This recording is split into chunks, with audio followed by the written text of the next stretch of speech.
On November 12, 1970, an Oregon businessman and military veteran by the name of Walter Humenhofer called his insurance company to file a most unusual claim. As Mr. Humenhofer told it, his brand new Buick sedan had been flattened by a 3 by 5 foot chunk of rotten whale flesh that came hailing down from the sky. Sure enough, a quarter-mile from Mr. Humenhofer's parked Buick, the Oregon Highway Division, in consultation with the United States Navy, had decided to deal with an 8-ton, 45-foot-long beached whale carcass by loading it up with dynamite and blasting it to kingdom come. Today, we're going to take a look back at the time they blew up a whale in Oregon. But before we get started, be sure to subscribe to the Weird History channel and let us know in the comments below what other explosive stories you would like to hear about. Okay, we recommend putting on a poncho because this story is about to get messy. You are definitely going to want to see this.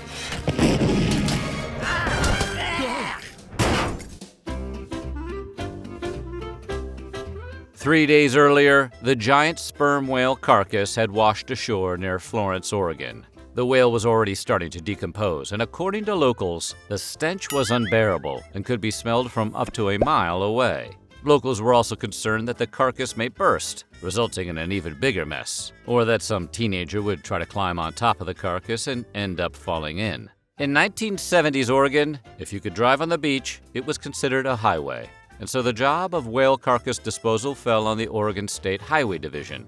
In consultation with the United States Navy and munitions experts, Assistant District Highway Engineer George Thornton made the call to treat the whale as one would an unwanted boulder and blow it to smithereens. Nowadays, virtually everyone has a video camera in their pocket. But back in 1970, if you wanted a video camera in your pocket, you would need some pretty deep pockets, literally and figuratively. A video camera back then weighed about 100 pounds and, adjusted for inflation, cost around $70,000. Lucky for us, the authorities at Oregon's Department of Transportation had the foresight to realize blowing up a whale could make for some serious must-see TV. Cameraman Doug Brazil and news reporter Paul Lindman of Portland's KATU-TV were invited to come document the entire spectacle. Little did they know just how much this story would blow up.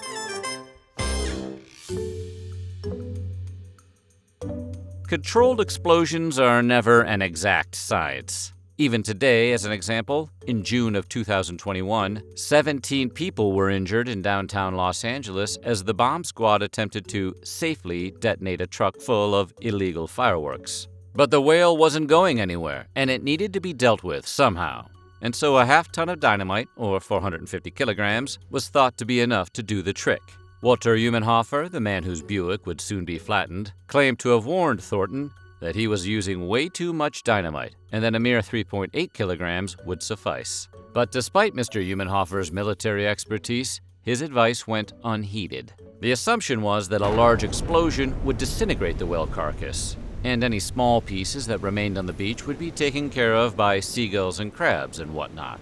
It was a bold prediction by Thornton, one that would inevitably blow up in his face. At Thornton's signal, State Highway Division workers detonated the half-ton brick of dynamite.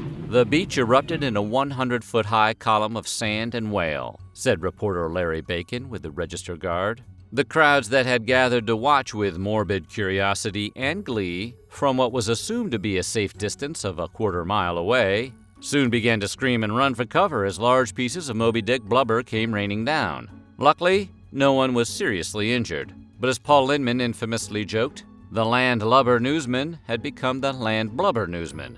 With a blasted blubber beyond all believable bounds. Back in 1970, with no Facebook, YouTube, Instagram, Snap, TikTok, or cable news, stories just didn't go viral. So if you didn't live in Florence, Oregon, and have an eyewitness account of, say, the detonation of a giant aquatic mammal, you may have had to rely on word of mouth. Unfortunately, people often embellish stories, or even outright make them up.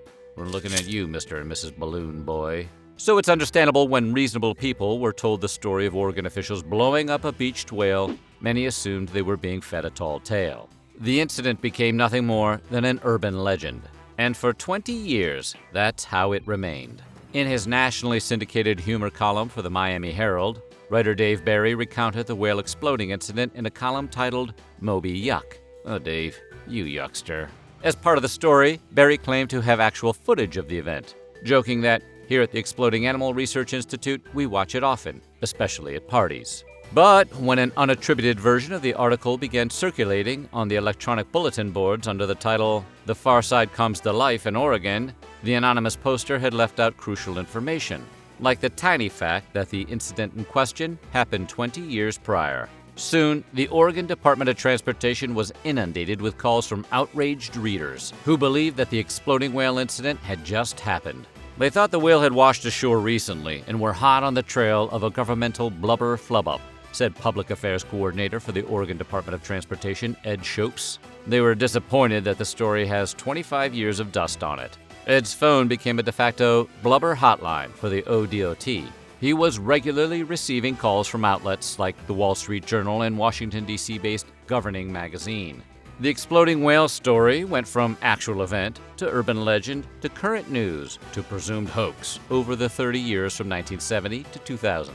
Then Shopes got a call from Snopes. The Snopes staff was investigating the urban legend and was surprised when Ed Shopes confirmed the entire story, along with corroborating evidence and recorded eyewitness accounts. Snopes published their findings on March 19, 2000, and the internet went nuts. The original 1970 news clip made its way to the interwebs in 2003, and by 2006 it had garnered 350 million views and was ranked the 5th most watched viral video of all time, coming in right behind Star Wars Kid, Numa Numa, One Night in Paris, and Kylie Minogue for Agent Provocateur.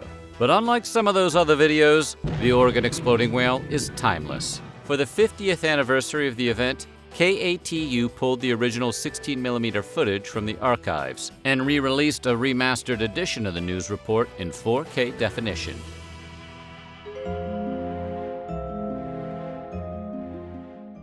There is an entire website devoted to the exploding whale story, with origins dating back to the early 1990s. It is aptly named theexplodingwhale.com. End of 2019, the site is completely ad-free. The exploding whale has even reached Hollywood stardom, having been parodied in the 2007 movie Reno 911 Miami, and more recently in the 2018 Australian comedy Swingin' Safari. And in 2020, residents of Florence, Oregon voted to name a new recreational area Exploding Whale Memorial Park in honor of the infamous incident. One can even visit the park while wearing one of the many I Survived the Exploding Whale t-shirts sold on eBay and Etsy. Unfortunately, beached dolphins, porpoises, and whales are not uncommon. Sometimes these cetaceans die naturally of disease or old age out at sea and are washed ashore.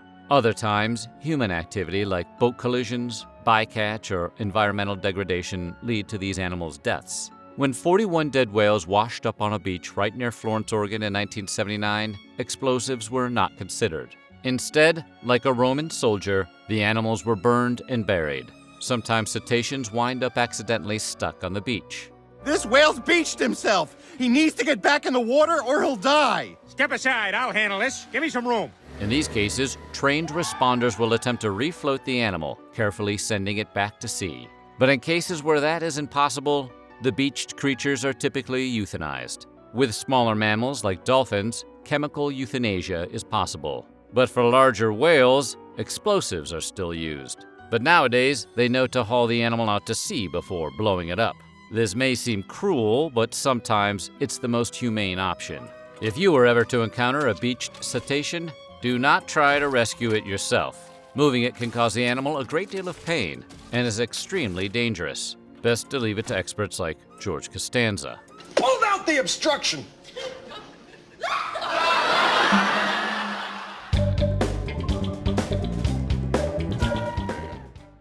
Another whale explosion occurred on January 29, 2004, in Tainan City, Taiwan. This unfortunate sperm whale had washed ashore in southwest Taiwan and was close to death by the time help arrived. Rescue efforts soon proved futile. So instead of letting the carcass go to waste, authorities ordered the whale to be transported via truck to a university, where the carcass could be studied for educational purposes. It took 3 large cranes and 50 workers more than 13 hours to shift the whale onto the back of a truck. The whale was successfully moved to the National Cheng Kung University, but apparently nobody had bothered to inform the university. When Professor Wang Qianping was denied permission to perform a necropsy, he ordered the mammal to be moved to the Sutsao Wildlife Reservation area. But the whale never made it to its destination, at least not in one piece. Unlike the Oregon whale, nobody had expected this one to blow. Scientists would later confirm that the combustion was the result of trapped gases expanding inside the decomposing carcass. But this natural explanation was likely little comfort to the scores of pedestrians and shopkeepers sprayed with buckets of blood and blubber in the center of Taiwan's oldest city. There was one silver lining, however. Just like with the Oregon explosion, there were no reported injuries. So what do you think? What would you wear to a whale funeral? Let us know in the comments below, and while you're at it, check out some of these other videos from our weird history.